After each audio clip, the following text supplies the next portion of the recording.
Who gon' take it there? Who gon' take it there?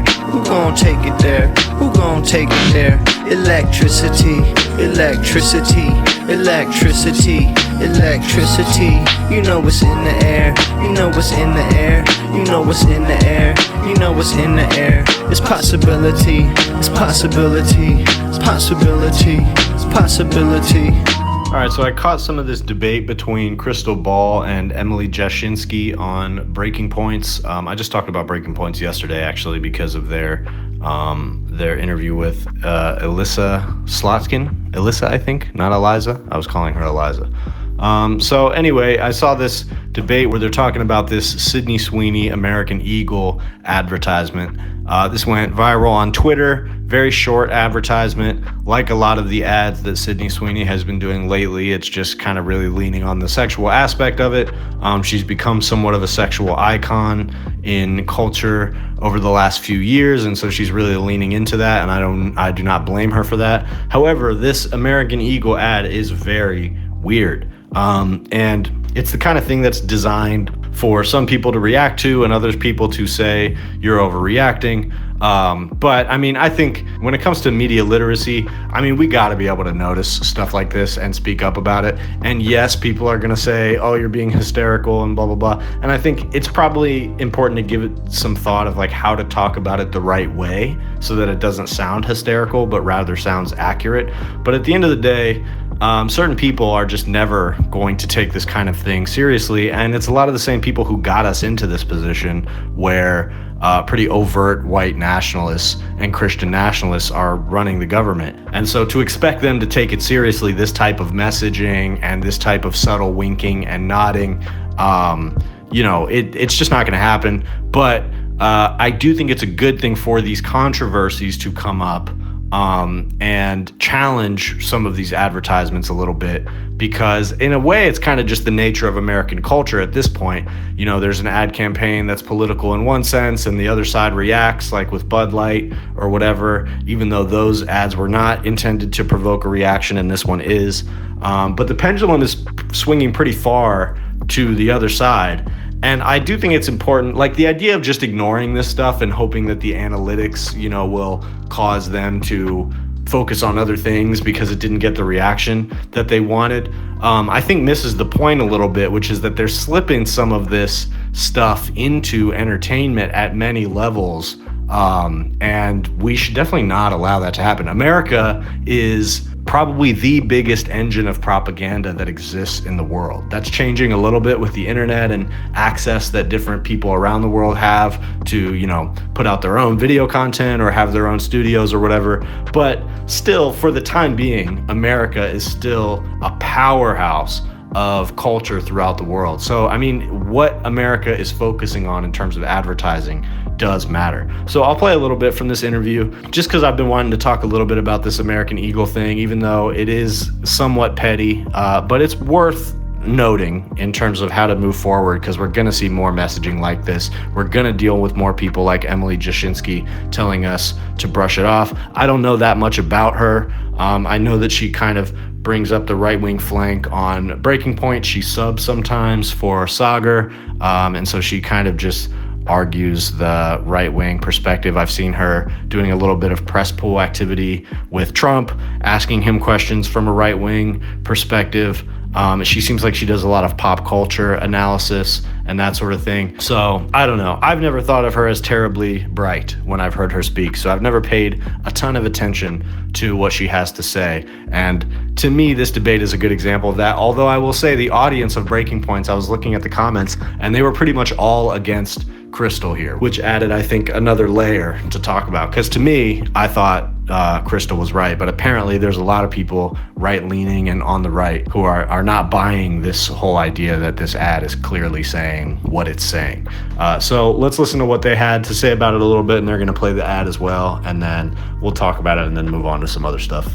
Sydney Sweeney is the new face of American Eagle, the sort of iconic mall brand.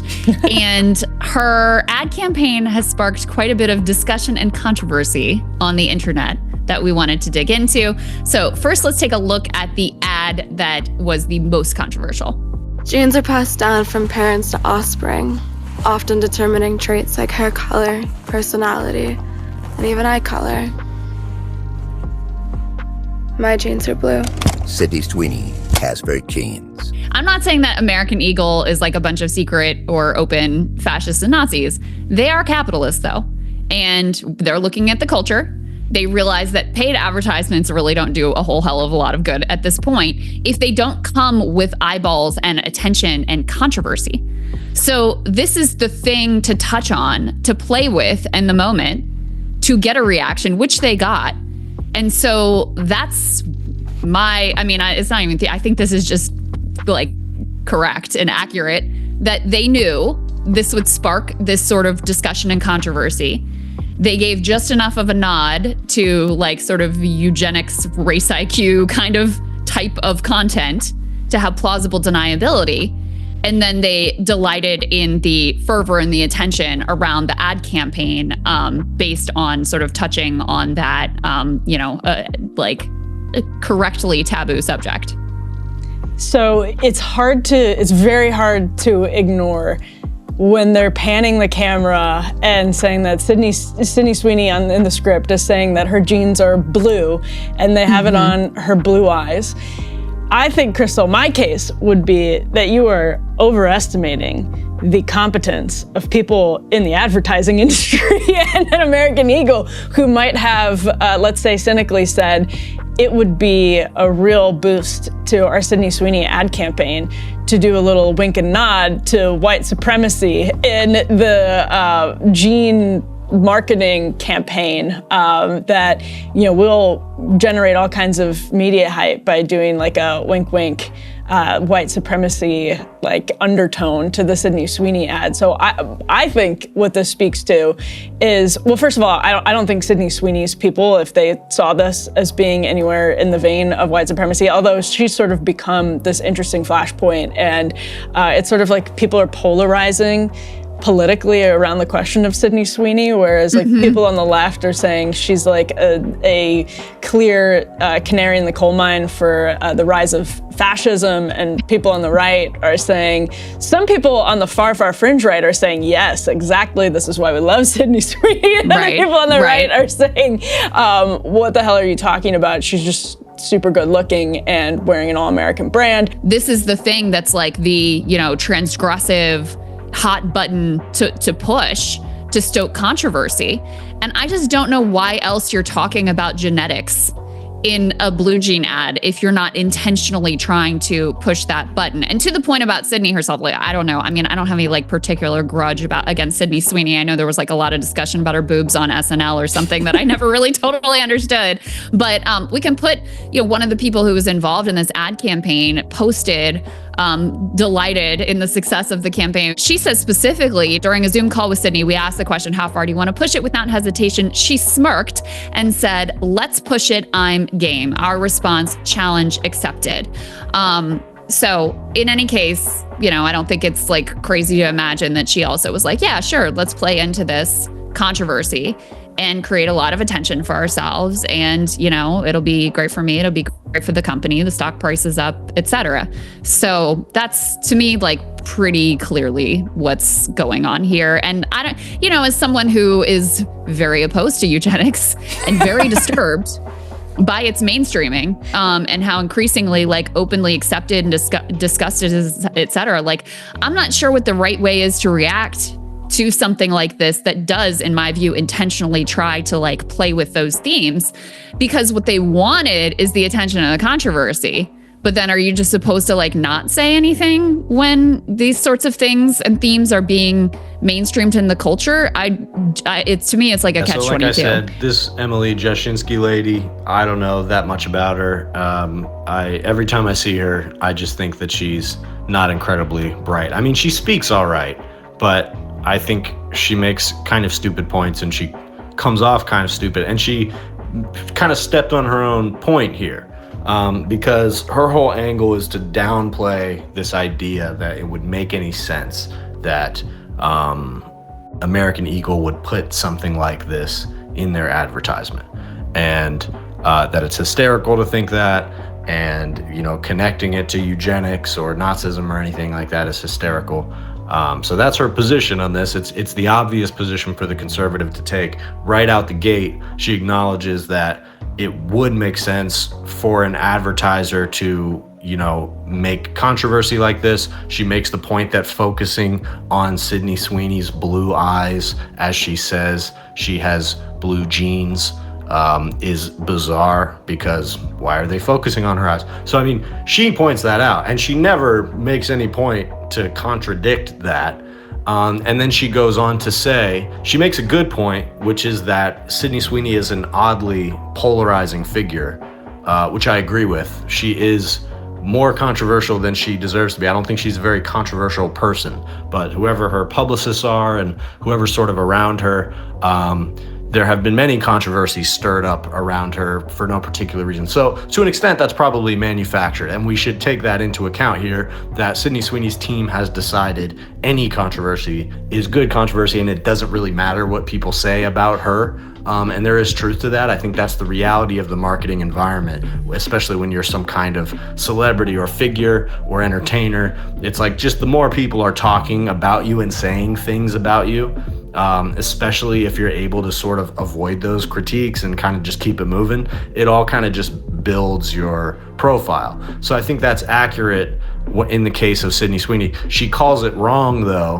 by saying that the left views Sydney Sweeney as like some kind of canary in the coal mine for fascism, and that's why she's controversial on the left. I don't think that's true. I have seen takes to that effect, but only a couple times. I think you got to take a couple pretty big steps in logic before you get to the idea that Sydney Sweeney singularly represents some kind of negative shift towards right-wing ideology. I don't think that you can really make that case. I think that she's just kind of a run-of-the-mill celebrity, but there is starting to be this strain of support for her and controversy against her that is kind of like, how is this fitting into this sort of culture war narrative? It seems like she's positioning herself in the culture war narrative, which is an interesting thing to do. But then even in the flip side argument, when she says, well, the left views her as a canary in the coal mine, but the right doesn't, well, some people on the far right do view her as a symbol of fascism.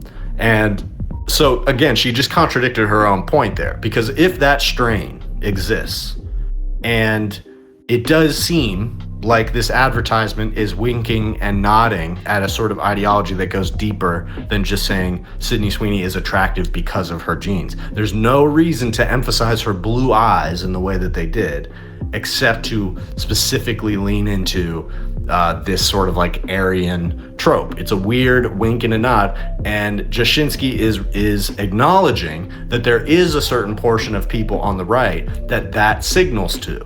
But then she's simultaneously trying to make the case that these executives would be too incompetent to do that. So they probably are trying to stoke controversy. They have succeeded in stoking controversy, but we should not make the mistake of thinking that they are competent enough to have purposely created this controversy. That is beyond naive. I don't buy that at all. Look, I do like the argument that people often attribute to malice what can be attributed to incompetence. I think that tends to be true when you're talking about things like orchestrating world events or incredibly detailed false flag operations, including manipulation of the media, or grand scale economic interference that leads to perfectly calculated domino effects. Those are the types of things where I think it's fair to say that you shouldn't overestimate people's competence to sort of control things and how things turn out. To say that marketing executives, that we shouldn't view them as competent enough to create a marketing campaign that communicates a certain message on multiple levels. I'm supposed to believe that marketing executives are not competent enough to do that. I'm not buying that.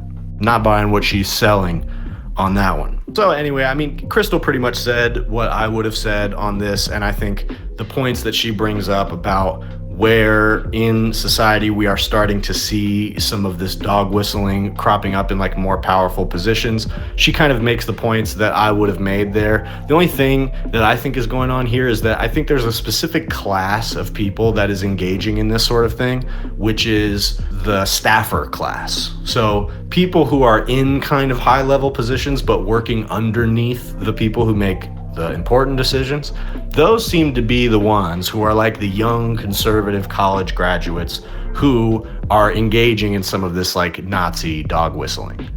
And you see this at the Department of Homeland Security. They're doing this manifest destiny stuff, and various staffers working at various levels in the government, or like when you see mysterious government articles appearing that have 14 words in the title and H's conspicuously placed throughout them, you know, things that Nazis do on 4chan. You're starting to see that type of stuff crop up. And it's not because Donald Trump himself is ordering that, or even Stephen Miller is ordering that, but it's because there are young people in these ranks who do subscribe to this type of ideology, or they subscribe to the idea that it's okay to make these type of jokes and that it's inconsequential. And those people are being entrusted to do certain things, like run social media accounts, or perhaps had, you know, people at lower levels in the marketing situation had something to do with this campaign. The main lady who runs marketing at American Eagle is this lady, Jennifer Foyle. So I looked into her a little bit, and there wasn't that much interesting, except there was one other quote I found from her where she mentions something about DNA. She says that they have to change the direction of the company, either American Eagle or the one that she worked at before, because they've gotten away from their DNA.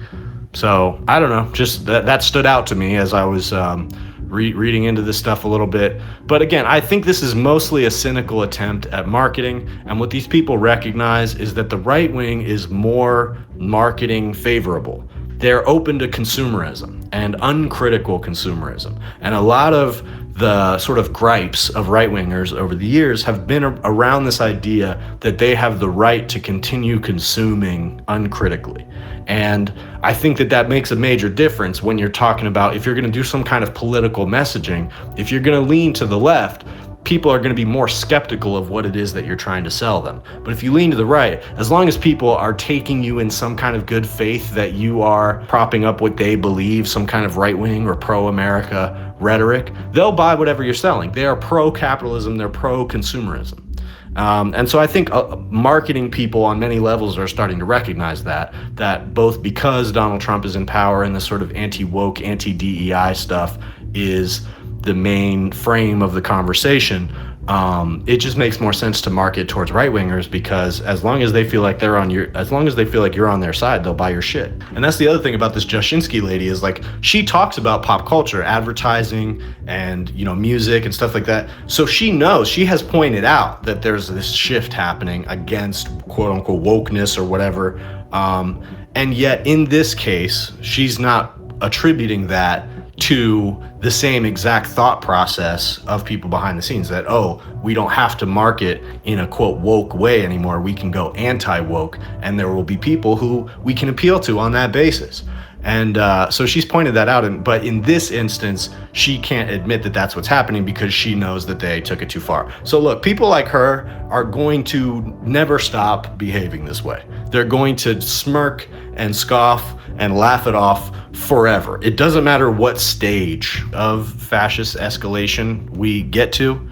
They're never going to stop, you know, brushing it off. Or even if they acknowledge that a certain thing is fascistic over here, they're going to brush off your concerns in any way that they can. Anything where this sort of plausible deniability cover is still provided, they're always going to take that opportunity to call you crazy, because they can't admit that they're wrong, or they can't admit that they're fascist. So, but it's not wrong to call out this type of shit. We cannot allow this type of messaging to be broadcast in this way without as much pushback as possible. And yes, it seems petty. There are concrete things going on right now, but at the same time, normalizing this type of messaging is exactly how the actions of fascist authoritarians go unchecked and become even more gruesome. And this is different from some kind of anti-immigration rhetoric. This is getting to the core of exterminationist ideology, and it is not wrong to call that out.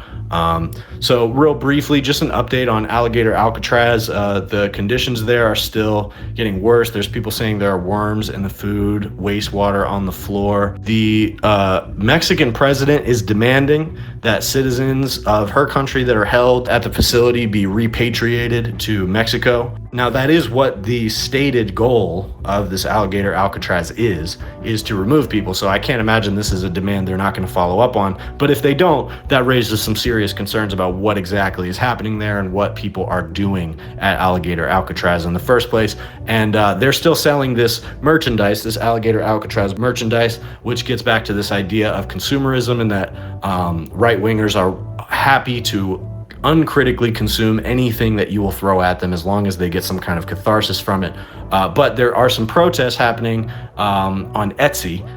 People who sell on Etsy are boycotting over the fact that Alligator Alcatraz merchandise is being sold on Etsy. So if you have some affiliation with Etsy or you sell some stuff through there, might be a good idea to look into that, because anywhere that we can apply pressure against this type of fascism, we need to do it despite their efforts to demoralize and gaslight us. Like this video, please like and subscribe. And if you really want to support, consider becoming a member. That's the best way to support this channel. I'm also running a live stream now of my own music and content 24/7. So go check that out if you're interested in the music. You can drop a comment in the chat, tell me what you think of the music or ask me a question. I'm going to be kind of checking in on the chat there regularly, just to talk to you guys if you have any questions for me or want to suggest things. And then if you send super chats in there too, I can read those on the pod. Just some new things that I'm trying out. I also got my website up with a little bit of merch on there, just a hoodie and a hat for now. I'm selling those at retail price just to try to get some stuff out there. So if any of that is your cup of tea, check it out and become a member if you want access to exclusive music and different kinds of content before anybody else gets it.